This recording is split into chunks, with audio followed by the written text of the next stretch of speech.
चारों ओर जय जयकार हो रहा, और कहते हैं जब चारों ओर जय जयकार होने लगा तो मेरे राम जी ने देखा कि जय जयकार किसकी हो रही है, तो जय जयकार तो राम की हो रही है। राम जी को लगा कि यदि चारों ओर एक ही चर्चा है कि राम जी ने रावण को मार दिया, और ध्यान रखिएगा जीवन में जब जय जयकार होने लगे ना तो थोड़ा सावधान हो जाना चाहिए। जब आपकी चारों ओर जय होने लगे, वाह वाह भैया आपने बहुत बढ़िया काम किया, अरे आप तो बड़े अच्छे हैं, आपने तो ऐसा किया वैसा किया, आप बड़े अच्छे आदमी हो। जब कोई बड़ी उपलब्धि मिलती है तो दुनिया जय जयकार करती है, और जब दुनिया जय जयकार करती है तो व्यक्ति अभिमान से फूल जाता है, वाह हमने तो ये कर दिया। और यही समय है सावधान होने का। जब दुनिया में आपको जय जयकार मिलने लगे तब सावधान हो जाइए। क्यों? क्योंकि अगर अभिमान आ गया तो आप जितनी ऊंचाई पे चढ़े हैं उतने ही नीचे गिरेंगे, और गिरेंगे तो और नीचे से भी नीचे जाएंगे, कहाँ जाएंगे पता नहीं चलेगा। और जब नीचे गिरेंगे ना तो यही दुनिया वाले जो जय जय कर रहे थे वही गाली सुनाएंगे। हाँ, क्योंकि दुनिया किसी की नहीं है, ये दुनिया किसी को छोड़ती नहीं है। जिसका किसी से नहीं बनता उसी का नाम है जनता। हाँ, दुनिया ऐसी ही है। इसलिए जय जयकार जब आपकी बहुत ज़्यादा होने लगे तो सावधान। राम जी उठकर खड़े हो गए, सब कह रहे राम जी ने रावण को मार दिया, राम जी ने रावण को मार दिया। राम जी ने कहा रुको रुको रुको रुको, तुम लोग क्या कह रहे हो? मैंने रावण को मारा? नहीं, मैंने नहीं मारा। इस राम की सामर्थ्य नहीं है कि वो त्रैलोक विजेता रावण का युद्ध जीत पाए। तो सब राम जी की ओर देखने लगे, आपने नहीं जीता तो किसने जीता? राम जी ने कहा सुनो, ये जो मैंने किया है ना इसमें मेरी कोई बड़ाई नहीं है, इसमें तो मेरे गुरुदेव का आशीर्वाद है जो मैंने रावण को समाप्त कर दिया। ये मेरे गुरुदेव का आशीर्वाद है। और राम जी ने कहा गुरु वशिष्ठ कुल पूज्य हमारे, गुरु वशिष्ठ कुल पूज्य हमारे, इनकी कृपा चरण मारे, इनकी कृपा दनुज रन मारे। गुरु वशिष्ठ कुल पूज्य हमारे, गुरु वशिष्ठ कुल पूज्य हमारे, गुरु वशिष्ठ कुल पूज्य हमारे, गुरु वशिष्ठ कुल पूज्य हमारे, इनकी कृपा दनुज रन मारे, इनकी कृपा दनुज रन मारे, इनकी कृपा दनुज रन मारे, दनुज रन मारे, दनुज रन मारे। राम जी ने कहा गुरु वशिष्ठ, ये हमारे गुरुदेव जो है ना ये हमारे कुल के पूज्य हैं, इनकी कृपा दनुज रन मारे। इनकी कृपा से मैंने राक्षसों का वध किया। अब सारे बंदर भालू टुकुर टुकुर राम जी को देखे, अच्छा जब गुरु जी का ही आशीर्वाद था तो हम क्यों लगे थे? राम जी ने देखा कि बंदर भालुओं का चेहरा उतर रहा, तो राम जी ने गुरु जी से कहा गुरु जी आपको पता है, देखो राम जी ने अपनी जय जयकार को, अपनी उपलब्धि को अपनों में बांट दिया। जब आपको प्रसिद्धि मिलने लगे ना तो अपनी प्रसिद्धि को, अपनी उपलब्धि को अपनों में बांट दीजिए।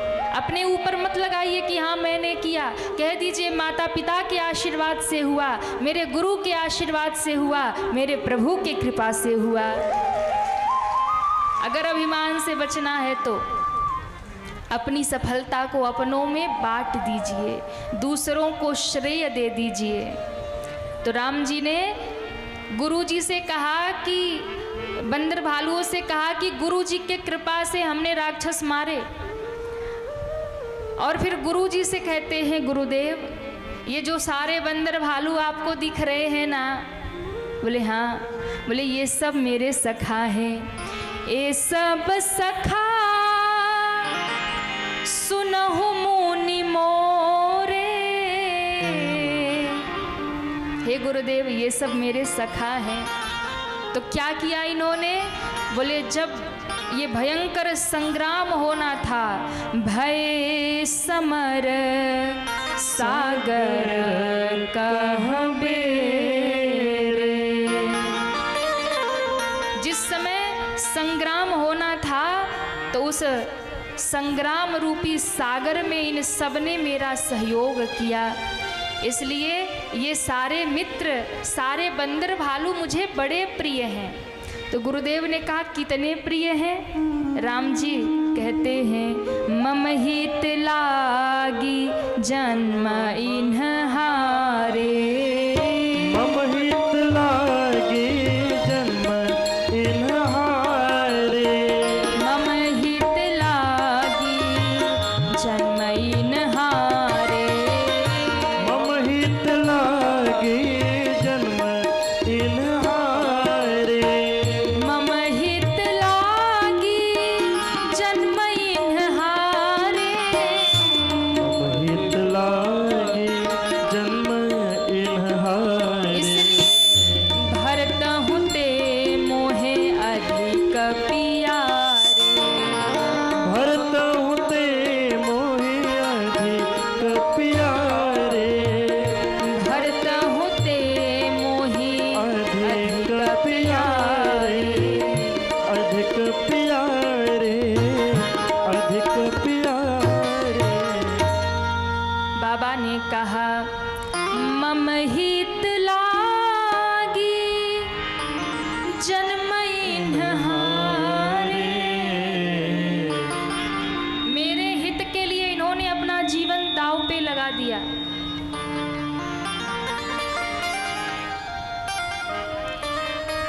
मेरे हित के लिए इन्होंने अपने आप को दांव पे लगा दिया। इसलिए गुरुदेव भरत हूँ ते मोहि अधिक प्यारे।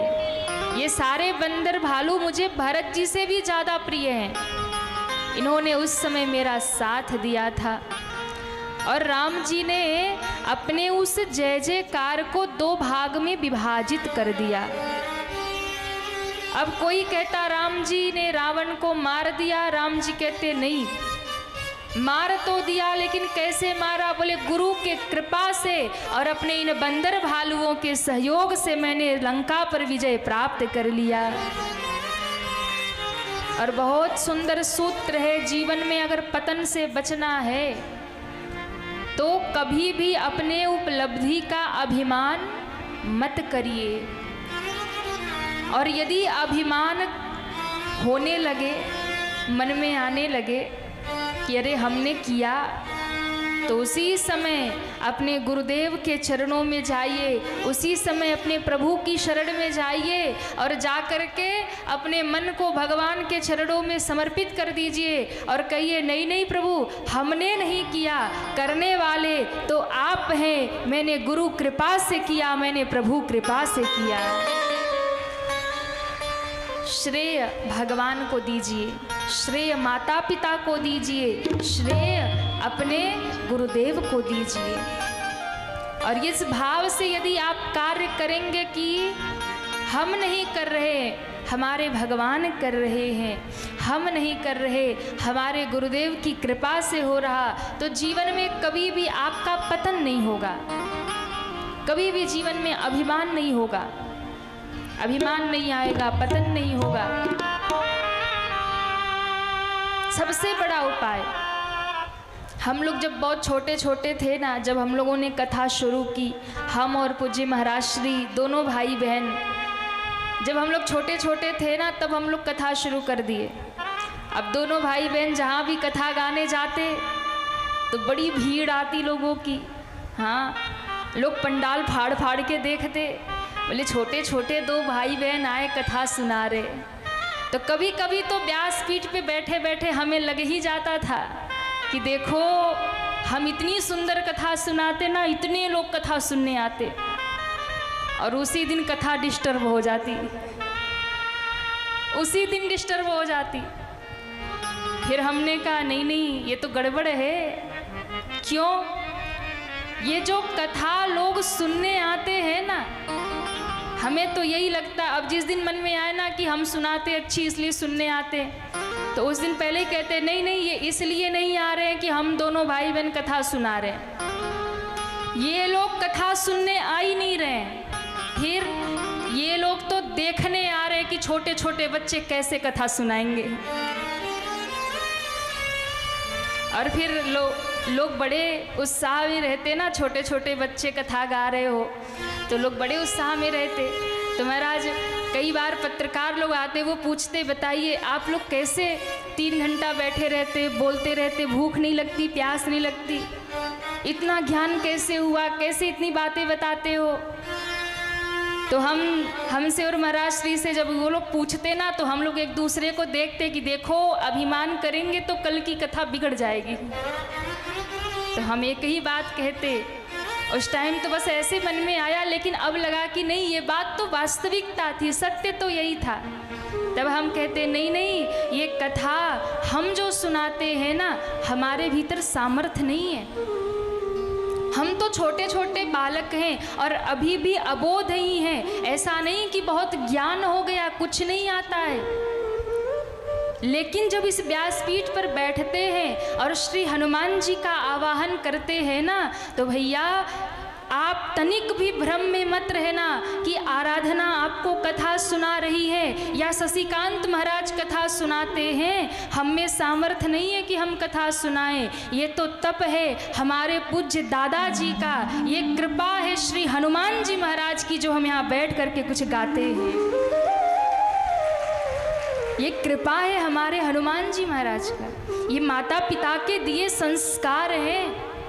हमारी मैया जब हम लोग बहुत छोटे छोटे थे तभी हमारी माता जी ने हमें सुंदरकांड पढ़ाना शुरू कर दिया, हनुमान चालीसा पढ़ाना शुरू कर दिया, नियम में रखना शुरू कर दिया, और आज वही संस्कार है माता पिता के।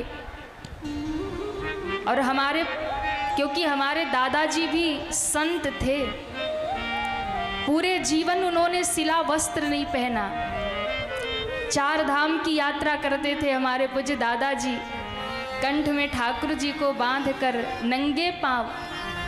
और मैं आपको बताऊं, गृहस्थ होते हुए भी हमारे पूज्य दादाजी विरक्त संत थे महाराज, विरक्त महात्मा थे।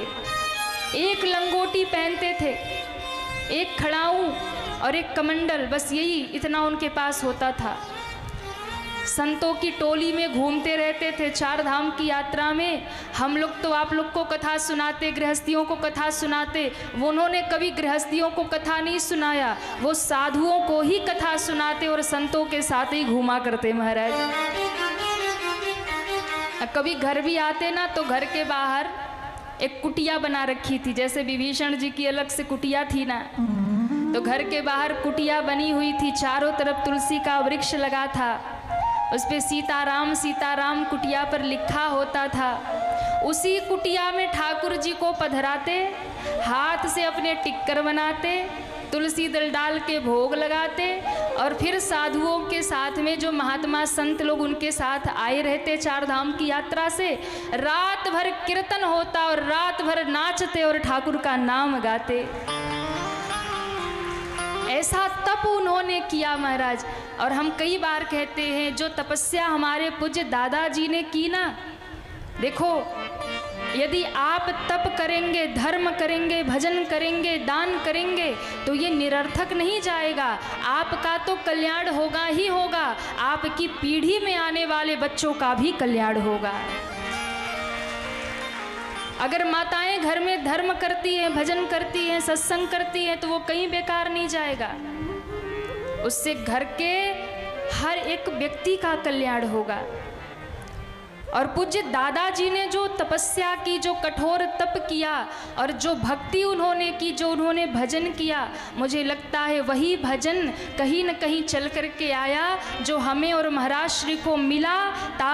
उस भजन के ही प्रभाव से, जो वो भजन उन्होंने किया, उस भजन के ही प्रभाव से हम इतने छोटी अवस्था में ही भगवान की कथा गाने लग गए महाराज। वरना तो हम बालक हैं, अबोध हैं, अज्ञानी हैं, सामर्थ्य नहीं है कि राम जी की कथा गा पाए, सामर्थ्य नहीं है। ये तो कृपा है हमारे हनुमान जी महाराज की, ये तप है हमारे पूज्य दादाजी का। वो तप आकर के मिला। कभी कभी हम लोग आपस में चर्चा करते हैं तो हम और महाराज जी कहते हैं कि ये जो हम लोगों को मिला है ना भजन की पूंजी, ये पूज्य दादाजी की पूंजी मिली है। वही जो कमा के गए हैं वही सूद ब्याज हम खा रहे हैं। और हम लोग जो राम नाम का धन इकट्ठा कर रहे हैं ना, ये हमारी पोटली तो एकदम सुरक्षित हम लोग के साथ ही जाएगी। हमारा तो काम वो सूद ब्याज में ही चलेगा जो दादाजी कमा के गए हैं। हाँ, वही कमाई चल रही है महाराज।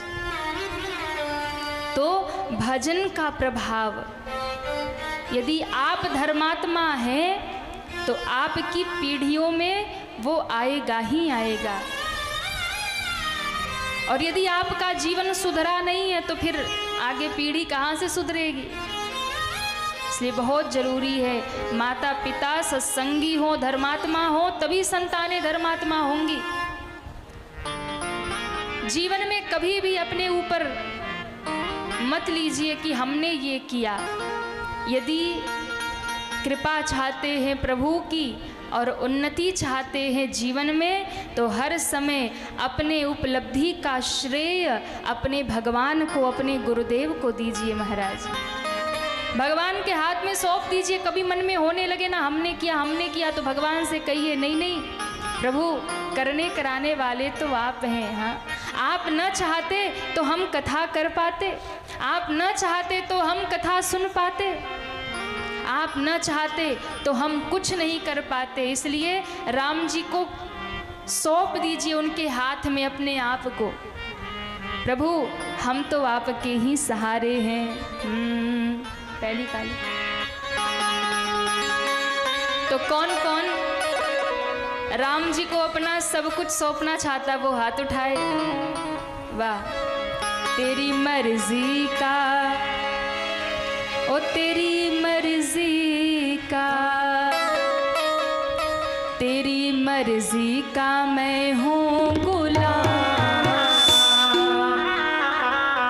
ओ मेरे अलबेले राम, तेरी मर्जी का मैं हूँ गुलाम। ओ मेरे अलबेले राम, तेरी मर्जी का मैं हूँ गुलाम। ओ मेरे अलबेले राम, तेरी मर्जी का मैं हूँ गुलाम। ओ मेरे अलबेले राम, मर्जी का मैं हूँ गुलाम।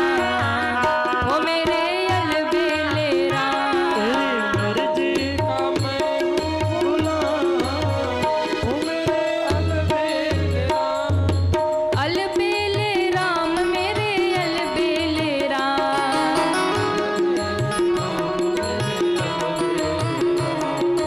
अलबेले राम, मेरे अलबेले राम। अलबेले राम मेरे अलबेले उठाइए राम। पूरे पूरे हाथ। ओ तेरी मर्जी का, ओ तेरी मर्जी का, ओ तेरी मर्जी का मैं हूँ गुलाम। ओ मेरे अलबेले राम, तेरी मर्जी का मैं हूँ गुलाम। ओ मेरे अलबेले राम, हरि बोल।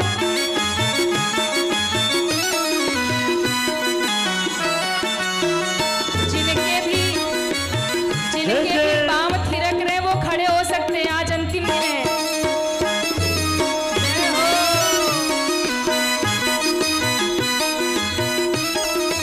हरि बोल।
बिन है सब कुछ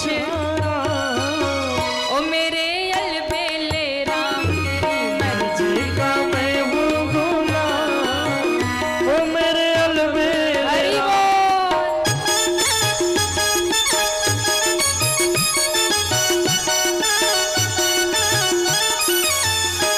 जय जय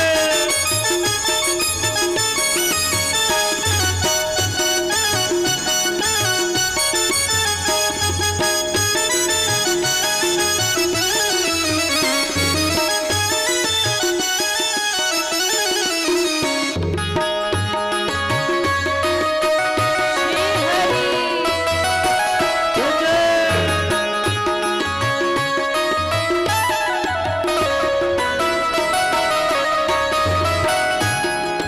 थक भी गया हूँ लंबे सफर में भी गया हूँ लंबे सफर में, थक भी गया हूँ मैं इस सफर में थक भी गया हूँ मैं इस सफर में, थक भी गया हूँ अब इस सफर में थक भी गया हूँ अब इस सफर में।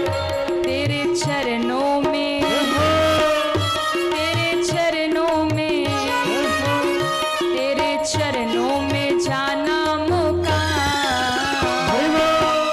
ओ मेरे तेरे चरणों में जाना मुकाम ओ मेरे अलबेले राम तेरी मर्जी का मैं हूँ गुलाम ओ मेरे अलबेले राम तेरी मर्जी का मैं हूँ गुलाम, ओ मेरे हरि अलबेले बोल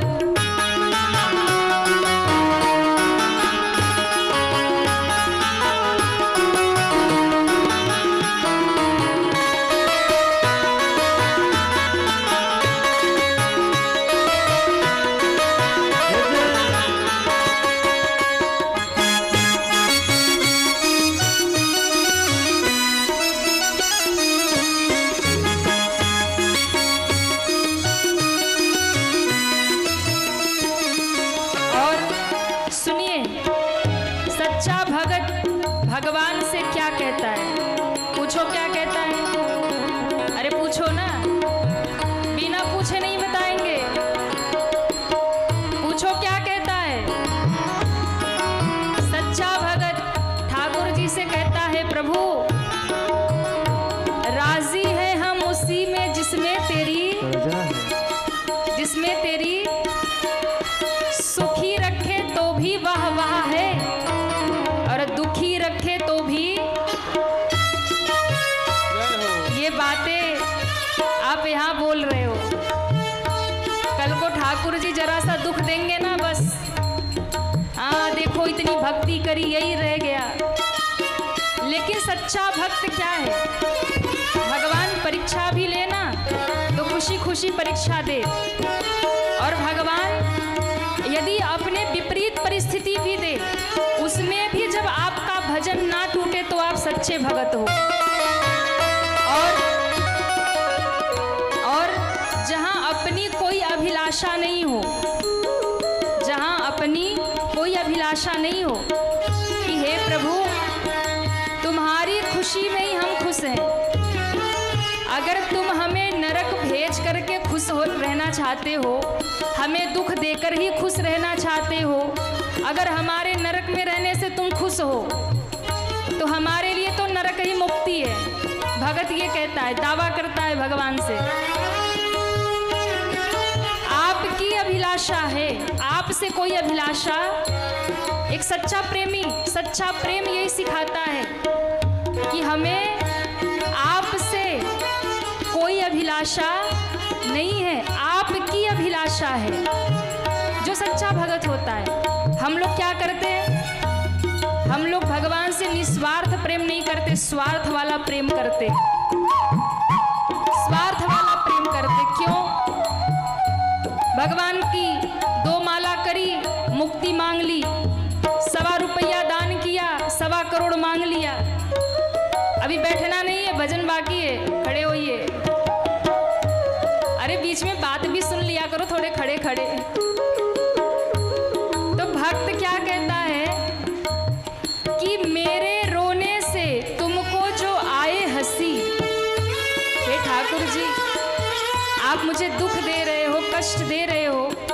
और मुझे दुखी देखकर यदि तुम्हें अच्छा लगता है तो अच्छी बात है।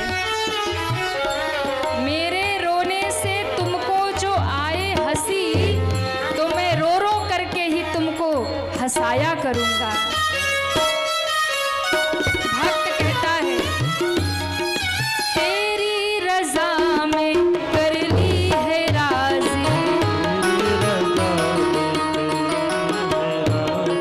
तेरी रजा में कर ली है राजी, हमें दे दो, हमें दे दो, हमें दे दो सजाया इनाम। दोनों हाथ उठा के हमें दे दो सजाया ओ मेरे अलबेले राम, सजाया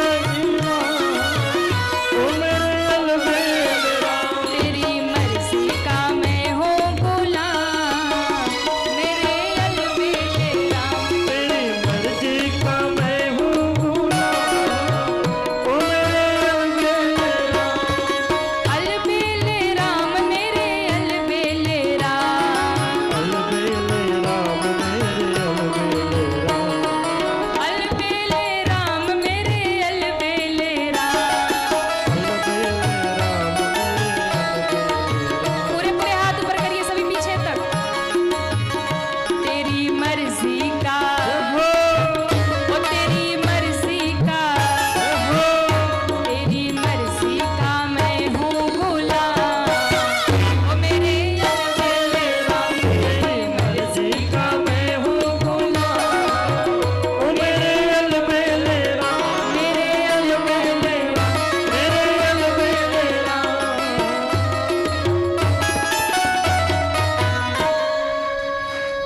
बोलिए रामचंद्र भगवान की। जय हो। तेरी मर्जी का मैं हूँ ओ मेरे अलबेले राम, मेरे तेरी मर्जी का ओ मेरे, तेरी रजा में कर ली है राजी, तेरी कथा सुन करके एक बात सीख के जाना कि हर परिस्थिति में सुख मिले या दुख मिले ठाकुर जी को मत छोड़ना और कह देना तेरी रजा में कर ली है राजी।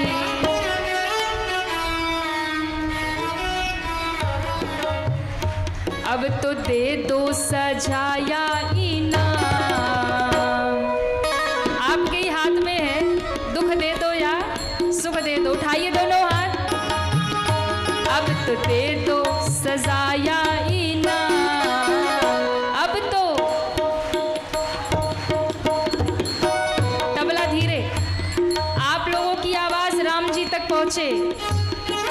तेरी रजा में कर ली है राजी, तेरी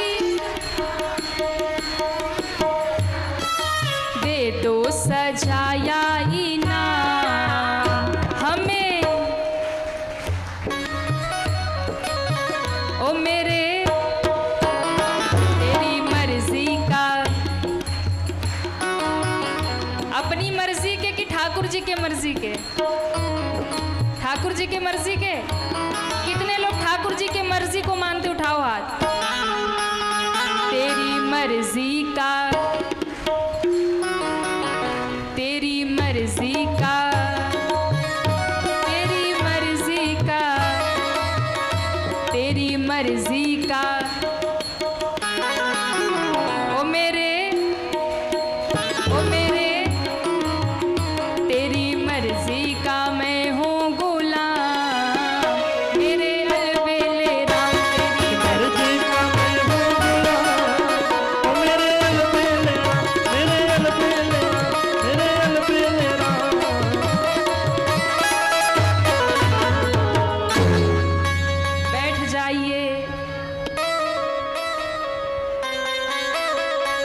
बोलिए रामचंद्र भगवान की जय हो।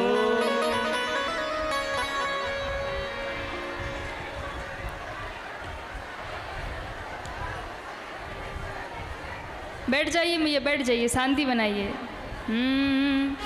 तेरी मर्जी का मैं हूँ ओ मेरे, जो भी करा लो मैं तुम पर न्यौछावर, जो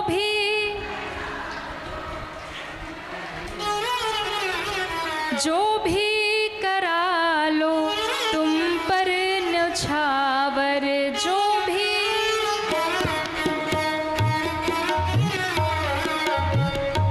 अब तो दौलत मेरी तेरा नाम, अब तो दौलत ओ मेरे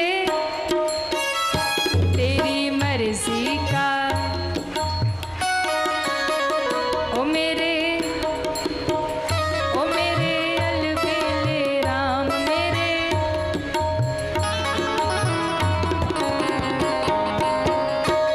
बोलिए रामचंद्र भगवान की जय हो। तो भैया भगवान के नाम की महिमा श्री गोस्वामी जी महाराज ने गाई। सब मैया शांति बनाओ।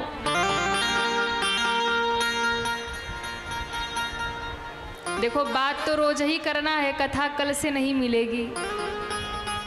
बोलिए रामचंद्र भगवान की जय हो। मैयाओं की पंचायत खत्म नहीं होती। अब ध्यान से सुनिए, इस कलयुग में किसकी महिमा बताई है? तो कहा गोस्वामी जी महाराज ने इस कलयुग में केवल राम नाम की महिमा, भगवान के नाम की महिमा बताई है। सबने राम नाम की महिमा बताई। और देखिए राम नाम की महिमा कितनी बड़ी है। राम नाम लेने से क्या होता है? कई लोग कहते क्या राम राम राम राम करने से क्या मिलेगा, राम नाम लेने से क्या होगा? अरे भैया राम नाम लेने से क्या नहीं होगा ये पूछो, सब कुछ हो जाएगा। हाँ, पर निष्ठा होनी चाहिए, जो निष्ठा से राम नाम जपे। इस कलयुग में ना यज्ञ की महिमा है, ना व्रत की महिमा है, ना पूजा की महिमा है, ना ध्यान की महिमा है, किसी भी चीज़ की महिमा नहीं है। केवल और केवल राम नाम की महिमा है, भगवत नाम की महिमा है। एक ही उपाय है, राम का नाम, भगवान का नाम। चाहे कृष्ण कृष्ण करो, राम राम कहो, राधे राधे कहो, ओम नमः शिवाय कहो। जो आपके गुरुदेव आपको मंत्र दे दें, जो भगवान गुरुदेव भगवान आपको नाम दे दे, वही नाम इस कलयुग का एकमात्र उपाय है। बाकी दूसरा कोई उपाय नहीं है। अब आप कहेंगे हम व्रत बहुत करते हैं, अनुष्ठान बहुत करते हैं। तो भैया आप व्रत करिए, पूजा करिए, ध्यान करिए, सब करने के बाद अगर राम नाम नहीं लिए, नाम में आपकी निष्ठा नहीं जगी, तो सब करना बेकार है। भगवत नाम में यदि आपकी महिमा नहीं जगी तो सब बेकार है। और मैं ऐसे ही नहीं बोल रही हूँ, मानस में बाबा कहते राम नाम की महिमा। नारद जी आए एक दिन राम जी से मिलने, सनकादिक ऋषि आते हैं और फिर सत्संग होता है, चर्चा होती है। तो सनकादिक ऋषि आते हैं, वो भी राम जी से कहते हैं प्रभु आपसे तो बड़ा आपका नाम है, राम से बड़ा राम का नाम क्यों कहा गया है? क्योंकि भैया राम जी त्रेता में आए थे, कन्हैया द्वापर में आए थे। त्रेता का विश्राम हुआ, राम जी चले गए, द्वापर का अंत हुआ, कृष्ण चले गए। भगवान तो चले गए, भगवान सदैव नहीं रहते हैं, लेकिन भगवान का नाम सदैव रहता है। जब सृष्टि नहीं थी तब भी राम नाम था, कृष्ण नाम था, भगवान का नाम था। ये सृष्टि है तब भी भगवान का नाम है। सृष्टि का प्रलय हो जाएगा और अंत में अगर कुछ बचेगा तो केवल और केवल भगवान का नाम बचेगा, केवल और केवल भगवान का नाम बचेगा। तो भगवान तो हर जगह उपलब्ध नहीं होते, सबको उपलब्ध नहीं होते, पर राम का नाम हर जगह उपलब्ध है। भगवान का नाम सबको उपलब्ध है। राम का नाम जो भी गाएगा वही भव से पार हो जाएगा। गोस्वामी जी कहते हैं, एहि कलिकालन साधन दूजा,